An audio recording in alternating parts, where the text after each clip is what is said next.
श्री स्वामी समर्थ. स्वामी महाराज तुमच्या सर्व चांगल्या इच्छा पूर्ण करो ही स्वामींच्या चरणी प्रार्थना करते आणि आजच्या या नवीन व्हिडिओला सुरुवात करते. हिंदू धर्मात अमावस्येला विशेष महत्त्व दिले जाते आणि त्यातही चैत्र महिन्याची अमावस्या ही हिंदू नवीन वर्षातील पहिली अमावस्या असल्याने ती अत्यंत फलदायी मानली जाते. यंदा 17 एप्रिल रोजी चैत्र अमावस्या येत आहे.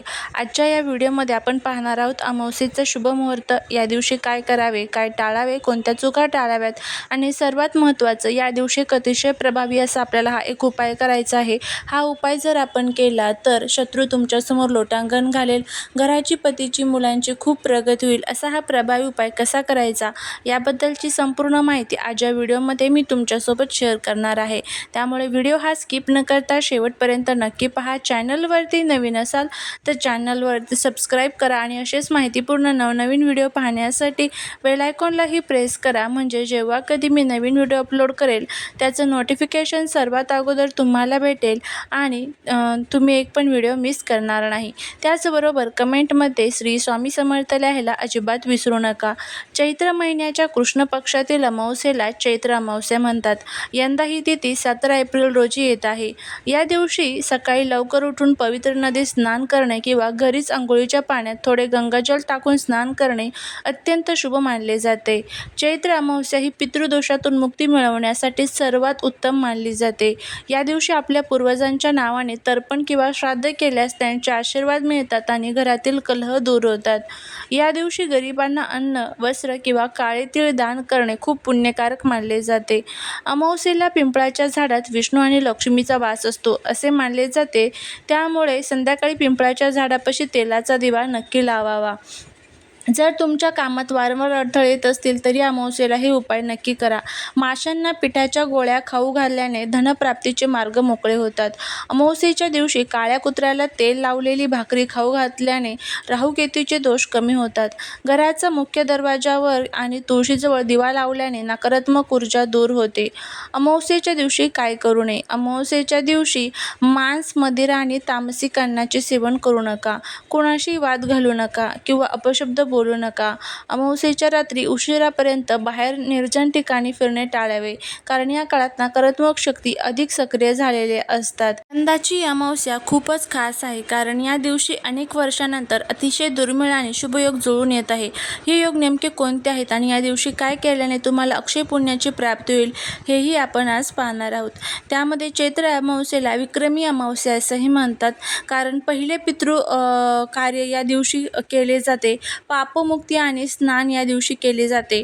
मानसिक शांतीसाठी चंद्र जर कमजोर असेल तर या दिवशी साधना केल्याने त्याचं फळ आपल्याला प्राप्त होतं. या दिवशी सर्वार्थ सिद्धी योग, अमृत सिद्धी योग, प्रीती योग, हर्षण योग यासारखे योग तयार झालेले आहे. या शुभ योगांच्या प्रभावामुळे या दिवशी केलेले दान, जप किंवा नवीन कामाचे नियोजन तुम्हाला दुप्पट फळ देणारे ठरू शकते. या दिवशी सकाळी सूर्याला अर्घ्य देऊन पितरांचे स्मरण करावे. 7 प्रकारचे धान्य किंवा तीळ दान करावे. संध्याकाळी दक्षिण दिशेला मुख करून घराबाहेर एक यमाचा दिवा आणि पितरांच्या नावाने दिवा लावा. यामुळे घरातील नकारात्मकता दूर होईल. चैत्र अमावस्या हा दुर्मिळ योग आपल्या आयुष्यात सुख समृद्धी घेऊन येतो. त्यामुळे ह्यासारख्या छोट्या छोट्या गोष्टी ज्या आहेत तर त्या आपल्याला आवर्जून करायच्या असतात. या दिवशी काही प्रभावी उपाय केले जातात, कारण बघा, या दिवशी पृथ्वी तलावरती जे विष्णू तत्व, लक्ष्मी तत्व असतात तर जास्त प्रमाणामध्ये सक्रिय असतात आणि या तत्वांमध्ये ज्या वेळेस आपण काही उपाय करतो त्यावेळेस त्याचे खूप चांगला फायदा जो आहे तर तो आपल्याला होतो. या दिवशी ग्रहांची अशी स्थिती आहे जी तुमच्या आयुष्यातील संकटे कायमची दूर करू शकते. तुमच्या आयुष्यात गुप्त शत्रूंचा त्रास वाढला आहे, तुमच्या मुलांच्या प्रगतीत अडथळे येत आहेत, तर आजचा हा व्हिडिओ तुमच्यासाठी अत्यंत महत्त्वाचा असणार आहे.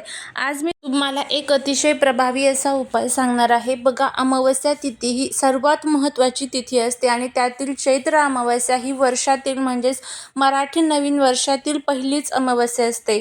तर आपल्याला या अमावस्येच्या दिवशी आपल्या घरातील जे काही शत्रू, पितृदोष, दारिद्र्य, दुःख आहे तर ते दूर करण्यासाठी काही प्रभावी उपाय करायचे असतात. त्याचबरोबर काही सेवा देखील करायच्या असतात. तर तुम्हाला उद्या आपल्या अंघोळीच्या पाण्यामध्ये ही एक वस्तू जी आहे तर ती टाकून अंघोळ करायची करायचे आहे.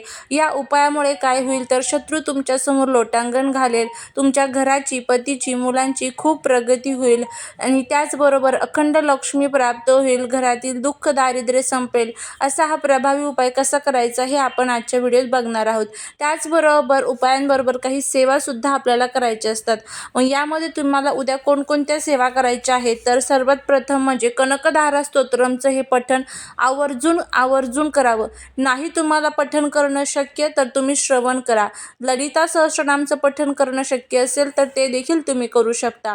त्याचबरोबर या दिवशी विष्णू सहस्रनाम, व्यंकटेश स्तोत्रम या सर्व छोट्या छोट्या ज्या सेवा असतात ह्या आपल्याला आपल्या प्रभूच्या चरणी रुजू करायच्या असतात. ह्या छोट्या छोट्या सेवा करायला सुरुवात करा आणि बघा याचा किती छान फायदा जो आहे तर तो तुम्हाला स्वतःहूनच आपल्याला दिसायला सुरुवात होईल. तर आता बघा आपल्याला हा उपाय जो आहे तर तो कशासाठी करायचा आहे. आपल्या आजूबाजूला अशी काही लोक राहतात ना, त्यांना आपली झालेली प्रगती जी आहे तर ती बघवत नाही आणि त्यांची जी नजर आहे तर ती आपल्याला लागते किंवा आपण अशा एखाद्या निर्जल स्थळी जातो ज्या ठिकाणची ऊर्जा आपल्याला माहीत नसते की ती ऊर्जा एखादी पवित्र ऊर्जा आहे की निगेटिव्ह ऊर्जा आहे. जर निगेटिव्ह ऊर्जा असेल तर त्याचा जो दोष आहे तर तो आपल्याला लागतो. तर ह्या उपायामुळे काय होईल तर ज्या काही निगेटिव्ह एनर्जी तुमच्या अवतीभोवती आहेत आणि ज्यामुळे तुम्ही खूप निगेटिव्ह विचार करतात, तुम्हाला असं वाटतं की मी कोणत्याच कामामध्ये मला यश मिळत नाहीये असे वगैरे तुम्ही विचार करत असाल तर हे सर्व तुमचे विचार जे आहेत तर ते दूर होतील. असा हा प्रभावी उपाय आपल्याला या दिवशी करायचा आहे. आता हा उपाय जर तुम्हाला शक्य असेल तर तुम्ही पवित्र नदीमध्ये स्नान करून सुद्धा तुम्हाला याचा फायदा मिळू शकतो. पण आजकालच्या या धावपळीच्या जीवनामध्ये प्रत्येकालाच नदीमध्ये जाऊन स्नान करणं इतकं शक्य होत नाही. त्यामुळे आपण काय करतो की आपल्या घरामध्येच हे छोटे छोटे उपाय असतात तर ते आपण करत असतो. तर आता या दिवशी तुम्हाला सकाळी लवकर उठायचं आहे आणि सकाळी 8च्या अगोदर जर तुम्हाला हा उपाय करणं शक्य असेल तर अतिशय उत्तम. पण जर नाहीच 8पर्यंत शक्य तर नंतर ज्या वेळेस तुम्ही आंघोळ करत असाल त्यावेळेस करू शकता. घरातील महिला, पुरुष आणि लहान मुलं, आजारी व्यक्ती असतात, वयोवृद्ध असतात तर सर्वांच्याच आंघोळीच्या पाण्यामध्ये तुम्ही ह्या वस्तू ज्या आहेत त्या टाकू शकतात. आता कोणकोणत्या वस्तू आपल्याला घ्यायच्या आहेत. सर्वात पहिलं आणि महत्त्वाचं म्हणजे उद्या अमावस्या आहे त्यामुळे काळे तीळ हे आवर्जून घ्यायचे. त्याचबरोबर उद्या शुक्रवार आहे तर शुक्रवार हा देवी लक्ष्मीला समर्पित असतो त्यामुळे थोडेसे आपल्याला गुलाबाच्या पाकळ्या घ्यायच्या आहेत, थोडेसे तांदूळ घ्यायचे आहेत आणि थोडेसे जिरे घ्यायचे आहेत.